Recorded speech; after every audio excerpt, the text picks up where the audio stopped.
Hello, my name is Haley Heniff, and for my presentation I will be speaking about the historical figure Sheldon Jackson. He was greatly influential in the introduction of domestic reindeer into Alaska, and this is why I found him to be very intriguing. Sheldon Jackson was born and raised in eastern New York, where he continued on to graduate in 1855 from Union College and then from the Presbyterian Church's Princeton Theological Seminary in 1858. During the same year, he was ordained a Presbyterian minister and married his then wife. His goal had always been to become a missionary overseas, but since he was a small, sickly, weak-looking man, the Presbyterian board told him that staying in the United States would suit him much better. After spending many years in the Midwest and western United States, he had established more than 50 new Presbyterian churches. This could not have been possible without the completion of the Transcontinental Railroad in 1869, which allowed him and many others to access areas that they would not have been able to reach otherwise. On March 30, 1867, the U.S. Secretary of State William H. Seward negotiated the Alaska Purchase from Russia for $7.2 million.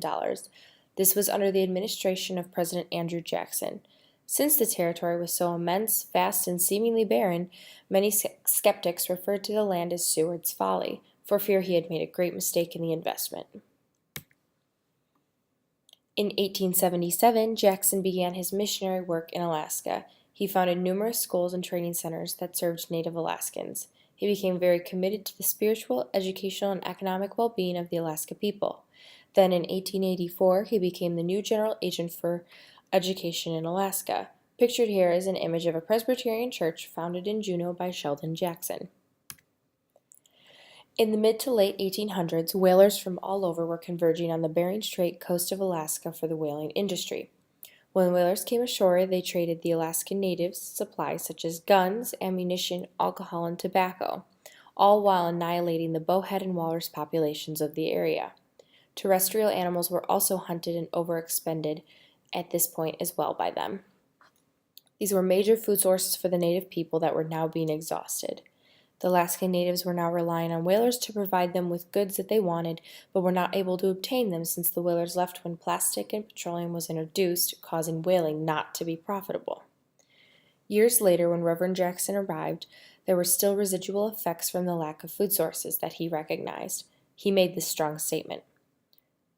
From time immemorial, the Eskimos have lived upon the whale, the walrus, and the caribou of their vast inland plains, but 50 years ago American whalers commenced for the section, the slaughter, and the destruction of whales that went steadily forward.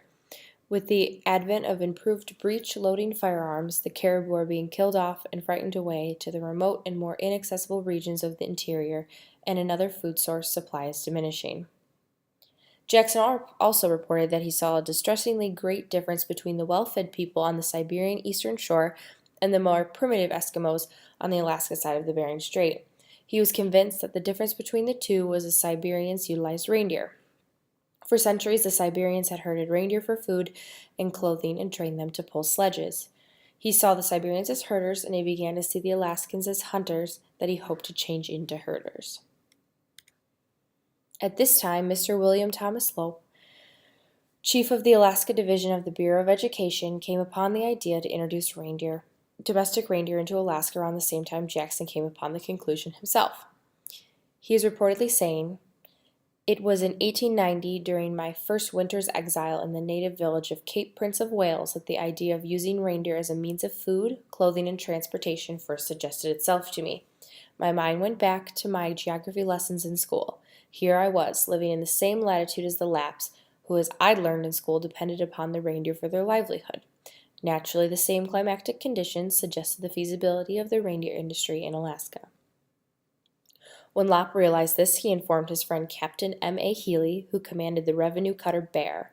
Healy thought it was a great idea since he had seen firsthand the success of the Siberian natives in raising and utilizing reindeer. Healy then told his good friend Sheldon Jackson of the idea. Jackson agreed and then requested Congress to provide funds for buying Siberian reindeer. He submitted this petition.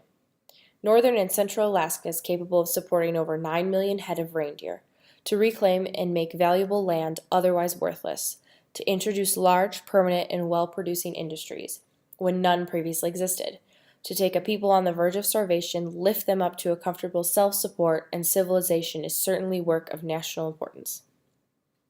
Congress then approved Jackson's request, but would not provide funds, so he reached out to the women of the Presbyterian Church and many others, who in turn raised over $2,000 to pay for the new reindeer.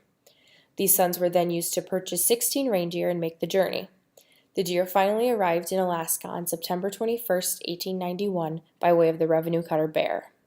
In Jackson's words, the reindeer were trembling, hobbled, and bruised at the harbor of Unalaska in the Aleutians, where they were left on the islands to see how they would survive the winter. The next summer, Jackson and Healy discovered that their small herd had actually increased by 2. They took this as evidence of their planned success. They then went on 5 round trips to Siberia to purchase and obtain more deer, but this time they decided to bring them onto the mainland since this was not a trial run anymore. They selected Port Clarence on the Seward Peninsula as the location for the first real reindeer herd. Jackson christened this new herding area the Teller Reindeer Station, after his good friend and political ally in the Senate, Henry Teller. By the end of the summer, Healy and Jackson had brought a total of 171 reindeer to the station, along with 4 Chukchi men who had been hired to stay in Alaska to teach the Eskimos how to care for the deer. In the fall of 1892, Jackson returned to Washington in another attempt to secure government funding for the reindeer scheme. This time he was moderately successful, and in the spring of 1893, Congress allocated $6,000 for the project. In the meantime, Jackson appointed Minor Bruce, a journalist who had traveled extensively in Alaska, out of many applications to be the superintendent of the Teller Reindeer Station. During this first season, the deer did not change much about the Inupiaq life at Port Clarence, although Bruce reported that the natives traveled from hundreds of miles away to determine if and why the white men had brought reindeer to Alaska. It's funny because the government wanted to grow the herd as quickly as possible. The Inupiaq were not allowed to kill any animals for food, a situation they understandably found maddening and didn't make any sense to them, especially during the long, lean winter months when it had been determined before that there was a lack of food. Seemingly, the biggest problem arising during the first year of the Teller Reindeer Station involved Minor Bruce's relationship with the 4 Siberian Chukchi herders. Bruce and his fellow government workers seemed to dislike the Chukchi men from the start, calling them foolishly superstitious and accusing them of exhibiting poor reindeer handling techniques. The Siberians had several ways of handling the reindeer that particularly horrified Bruce and the other government workers at Teller. First off, when the men were thirsty, they would lasso a reindeer doe to the ground and drink directly from her bag of milk, quote, quaffing with it as with as much enjoyment as if it had been pure nectar, end quote. The Chukchi also enjoyed feasting on the lice that would burrow themselves deep into the reindeer's fur. Perhaps most disturbing to the Teller workers, however, was the Siberians' practice of herding reindeer using urine. The reindeer loved to drink human urine, apparently, and the Chukchi would effectively guide the herds in certain directions using urine streams as their beacons. This seemingly, quote, savage herding practice likely sealed the Chukchi's fate as teachers of the Eskimos. By the second spring of the first year, Bruce recommended that the Chukchi contract not be renewed, citing their inability to instruct the Inupiaq effectively. Bruce and Jackson and others of the project had claimed that the reindeer herding would not be an opportunity to civilize the natives this way, and clearly the handling techniques taught by the Chukchi didn't fit the white man's image of civilized pastoral herding. By the end of the first winter at Teller, the government workers all agreed that the Siberians had to go. This was not the kind of thing they were looking for to show the natives. For the reindeer program to survive, however, new teachers had to be identified quickly, and finding expert reindeer herders willing and able to move to Alaska was no easy task. After carefully considering what few options he had, Jackson set his sights on hiring experienced herders from Lapland. Lapland had a vast reindeer herding industry, and according to Jackson, a moderate computation based upon the statistics of Lapland, where similar climatic and other conditions exist, showed northern and central Alaska capable of supporting over 9 million head of reindeer, end quote. This was the beginning of Jackson's imagining the reindeer project on a new, larger scale. He sincerely believed that if the reindeer herding worked so well in Scandinavia, it would surely be equally successful in Alaska, not taking everything else into consideration, obviously. After placing ads for lap herders in U.S. Scandinavian papers, Jackson received over 250 responses to his request, almost entirely from Scandinavians without any claim to Lap or Sami heritage. Most of these letters applauded Jackson's efforts to recruit Sami herders, but they also stated that there were very few, if any, full-blood Sami in the U.S. It soon became clear to Jackson that he would most likely have to travel to Lapland to recruit the herders he needed. After raising over $1,000 in donations for the expensive trip to Europe, Jackson was able to send William Kegelman, a Norwegian from Wisconsin, whom he'd hired to work on the project, to Finnmark, where he found it to be more difficult than he expected to recruit participants. Kegelman found that the laps, quote, laps, like the reindeer, cannot be crowded or forced in any way, and at least of all in business matters. End quote. Eventually, however, he managed to recruit 16 Sami to sign 3-year contracts to teach reindeer herding to Alaska Natives. Part of the contract had them swear that they were upstanding members of the Christian church, while the Sami from Finnmark had to be converted to Christianity by Lutheran missionaries in the 16th century. Some of the Scandinavians who had written to Jackson warned that their conversion had been, quote, incomplete, and that many Sami still practiced parts of their traditional religion. Therefore, Jackson inserted that Christianity clause in the contracts to guarantee that they would not only teach their apprentices the art of reindeer herding, but also act as behavioral role models in the Alaska Natives for the Alaska Natives in a way that the Chukchi had not. Lucky for Jackson, the Sami proved to be the perfect kind of civilized native that they were looking for. Kegelman and the group of the Sami herders arrived in New York by ship May 12, 1894, and spent the next few months traveling by rail to Seattle. The group created a media sensation during the course of their cross-country trip by train, and the Sami were esteemed as talented, educated, and kind-hearted people who had selflessly come from far away to save the Alaska Natives from starvation and teach them how proper, quote, civilized natives should act. One reporter described the Sami as being, quote, at the top of the Eskimoian group in intelligence and in morals. Reporters noted that they could read and write, often in more than one language. Physically, the Sami were described as better looking than the natives of Labrador or Alaska. They have light complexions, faded looking hair, and are all blue-eyed. But that's just a quote from the paper. The fact that the Sami were Christians was stressed, and according to one reporter, in Lapland the churches are 300 miles apart, and the Sami frequently hitched up their reindeer on Friday, drove to the church for Sunday service, and returned home on Tuesday. But we don't know if that's true. Overall, the Sami were given an overwhelming stamp of approval from the media, which helped to generate more positive sentiments among the public for the Alaskan Reindeer Project. On July 29, 1894, the Sami herders arrived at the Teller Reindeer Station. Unlike the Chukchi, whom the Inupiaq had long-standing trade relationship, the Sami were complete strangers, and communication between the two groups was seemingly difficult. Reports of the white government workers, the Alaska Natives, were initially hostile to the Sami, as they refused to take any subordinate student roles to the Sami and instead tried to assert dominance over their own homeland. Understandably so. Despite these initial conflicts, however, it was not long before the Alaska Natives were inviting some of the Sami along on their hunting and fishing expeditions. Soon the Inupiaq community tentatively embraced the newcomers, calling them card people, because the Sami's traditional Four Winds hats reminded them of hats that they'd seen on playing cards. The policy of the Department of the Interior was to look to the early and gradual transfer of all reindeer to industrious and worthy natives, so that they could distribute the deer properly and to foster their care and breeding. Small herds were lent to missions that agreed to train Eskimo apprentices as herders and to return the herds to the government at the end of 5 years. These missions were allowed to retain the increase. The owners of the herds were allowed to kill the surplus males and sell the meat and skins, but female deer were not to be sold. The ownership by 1909 was to be divided into 4 groups. The Lap instructors were to own 14% of the total, the missions 22%, and the United States government 23%. The Eskimo herders and apprentices 41%. The term apprentices, as used in connection with the Eskimo and reindeer herders, applied to the natives who desired animals. To get deer from the government, the native was required to serve a term of internship of approximately 5 years. During the term, he was compelled to tend the herds day and night, winter, summer, all conditions. Thus, he was able to watch the Lap herders and for more experienced native herders. And in this way, study the proper care of the deer. At the end of his first year of the service, the apprentice would rather receive reindeer as remuneration. These deer were allowed to run with the herd as each of the 4 remaining years of his apprenticeship was completed. The apprentice would receive more animals as that would happen. By the time he had completed his apprenticeship, the Eskimo would have a small herd of his own.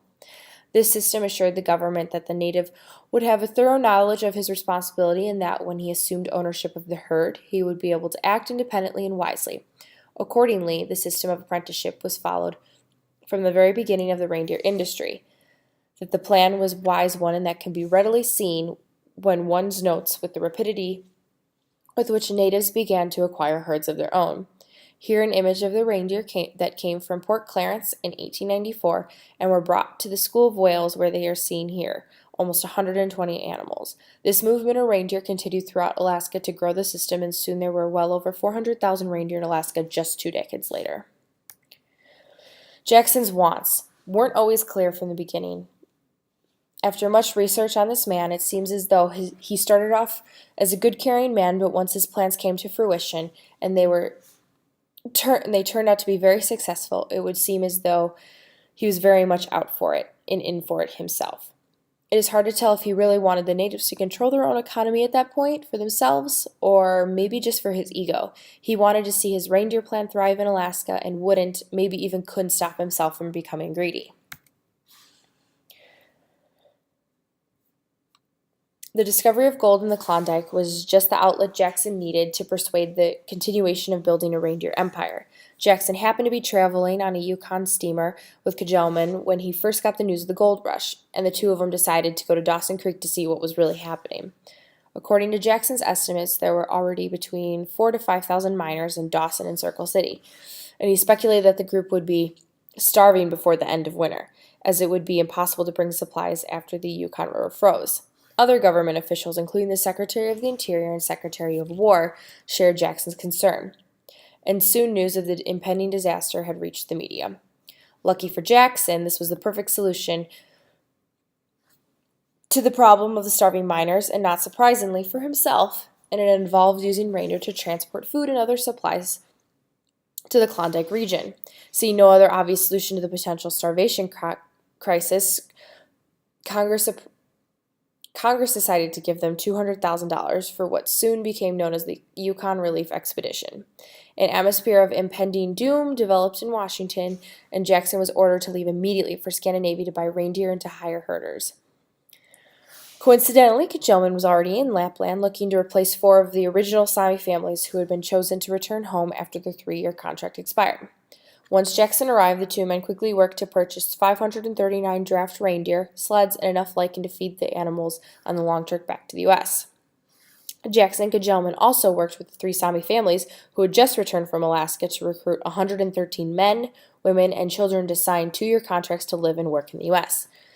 The 2 men included in a contract stipulation after the relief expedition was over that they were obligated to stay in Alaska and teach the Eskimos to herd for the remainder of their 2 years of service. Jackson told the Sami about his vision for a vast reindeer industry in Alaska, and he promised them that they could profit from this new industry along with the Eskimos. Jackson also promised the Sami that they would be given the utmost respect in the U.S. and be treated as white people. After settling the contracts and securing the reindeer and supplies, Jackson and Kegelman set out on the long journey home.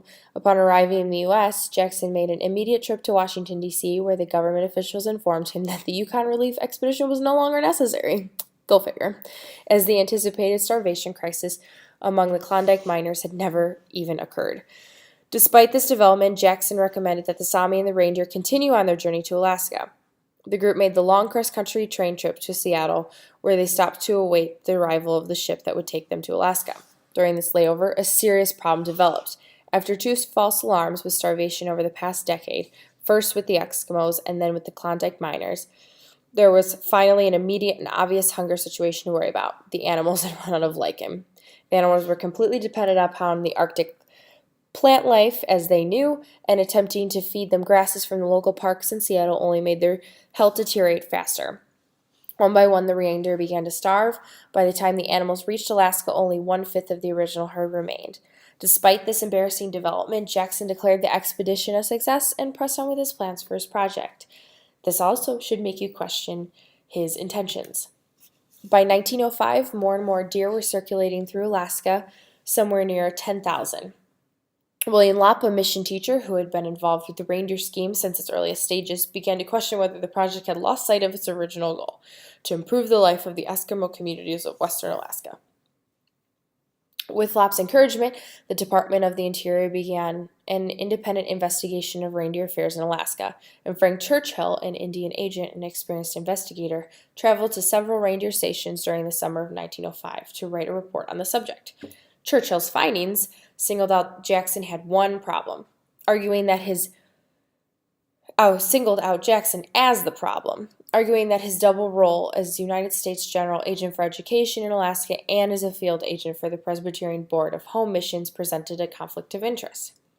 At the close of the report, Churchill recommended that the government reconfigure its policies so that the reindeer would benefit the Alaska natives more directly. To this end, he encouraged that the reindeer become a source for the natives only, and that the visions of a reindeer industry be abolished, given that the complete failure of the deer business has a lasting benefit to the natives will begin with deer getting into the hands of the white man wishing to build up a business for profits. Jackson had hoped that the Eskimos would benefit from the development of the reindeer industry in Alaska, even imagining them as industry owners in charge of a vast economic empire. But Churchill found this belief to be naive. Suddenly finding his ideas under attack from every direction, Jackson officially resigned his position with the Bureau of Education, although he remained active in Alaska affairs until his death in 1909. This concludes my presentation on Sheldon Jackson, and I hope that you'll consider what kind of a person he might have been, since of course we don't know him now, but knowing his story and everyone else's opinions about him might change the way we feel about him and what he's done for the reindeer industry today. Thank you.